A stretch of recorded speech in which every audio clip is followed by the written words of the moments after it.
toy ny teny voasoratra hoe extraterrestre ary tampoka teo dia ivoaka ny olona ary teny hoe fa fantatray mahakasika an'izany isy manam-pahefana ivoaka ary teny hoe fantatray ihany koa ny fisian'ireo Fanairana avy any amin'ny Fox News navoaka ny fitondrana Trump ny andiany voalohany amin'ireo rakitra mifandraika amin'ny UFO sy ny fiainana extraterrestre. Nisy olona tonga nanome fanazavana momba izany izay no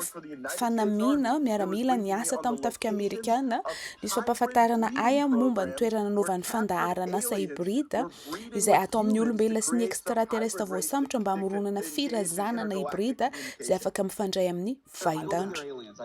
Tsy mino aho extraterrestre fa netreritiko hoe devolo reo kanefa resa be moa zany na ny any Amerika azy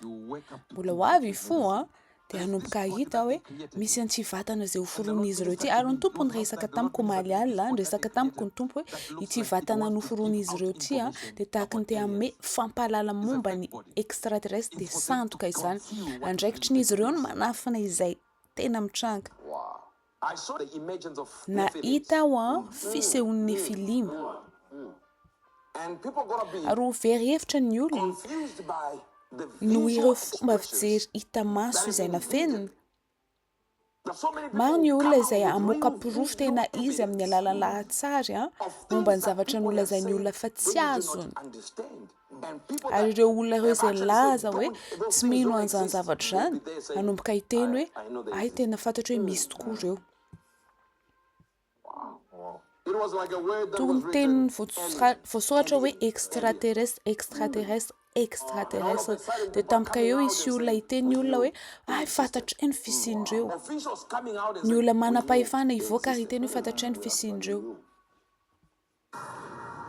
Fanairana avy any amin'ny Fox News ny fitondrana Trump dia namoaka ny andiany voalohany amin'ireo rakitra mifandraika amin'ny UFO sy ny fiainana extraterrestre manapetrakevitra momba ny extraterrestre sy ny UFO ny filoha-hevitra JD Vance fa tsy extraterrestre ozy izy ireo fa demoni dia ny hojerentsika tsy mino fa extraterrestre izy ireo fa everiko fa demoni noho izany ahoana ny hevitrao everiko fa ny zava-mananaina any an-danitra izay manidina sy manao zavatra hafahafa amin'ny olona everiko fa io fironana io no milaza ny zavatra rehetra ho toy ny any an-danitra ho toy ny ivelan'ny tany mba ilazana zavatra rehetra ho toy ny extraterrestre fivavahana lehibe rehetra eran-tany anisan'izany ny kristianisma izay inoko dia efa nahatakatra fa misy zavatra hafahafa ny ivelany ary misy ny zavatra tena sarotra hazavana ary mandeha ho azy aho rehefa mandray momba ny tranga voajanahary fanampiny eo no alehako ny fatakarana kristianina fantatro fa misy ny zavatra tsara ary misy ihany koa ny zavatra ratsy any ivelany nisy olona tonga ary nanome fampahalalana tamiko izay nanao fanamiana miaramila ny asa tamin'ny tafika Amerikana izay nanome fampahalalana tamiko momba ireo toerana anaovana fandaharana asa hibrida izay ataon'ny olombelona sy ny extraterrestre voasambotra mba hamoronana firazanana hibrida izay afaka mifandray amin'ny vahin-danitra mpikambana iray tena manao fanamiana ao amin'ny tafika Amerikana nanome fampahalalana momba izany nanana lehilahy iray izay nanao fanamiana ao mpikambana ambony ao amin'ny tafika Amerikana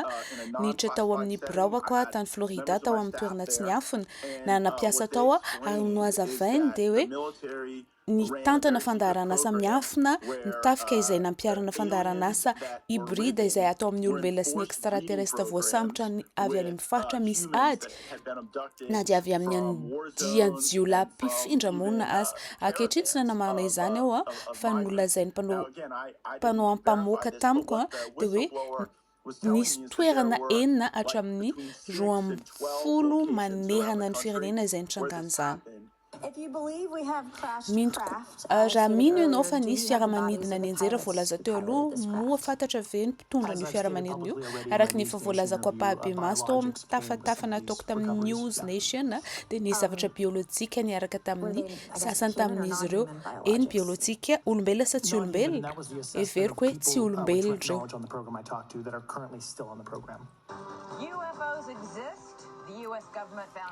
Ary izany no fanomboana nataon'ireo olona manana fahalalana mivantana momba ny fandaharana izay mbola ao amin'ny fandaharana amin'izao fotoana izao. Misy ny UFO na hita maromaro tamin'izy ireo ny gouvernement amérikana ary tena tsy avy amin'ny olombelona tokoa ireo izy. Ireo ny fiampanganany nipoaka zany tamin'ny manamboninahitra teo amin'ny sapapitsiky lovana androany alina tao anatin'ny fitarainana izay niraisiny inspektera jeneraly ho zava-dehibe David Grush eny amin'ny telopolo taona veteranina tao amin'ny tafika anabakabaka dia nampiariary izay antsoina hoe fandaharana asa miaramila miafina izay voalaza fa nahita sisa tavela tamin'ny UFO tsy simba tanteraka antsoin'ny gouvernement ankehitriny hoe UAP na tranga tsy mahazatra tsy fahita zany. Ny olona ananatafatafa manokana amin'ny fahitalavitra maneran-tany miaraka amin'ilay mpanao ampamoaka isika izay ilazana fa tsy vitany hoe manana fiaramanidina isika fa ny gouvernement koa dia manafina ny ankamaroany tsy ambaratelo amin'ny vahoaka. Nampahaiziny fanahy masiny UBT Angel milaza vaovao mialohan'ny gazety Rabitso.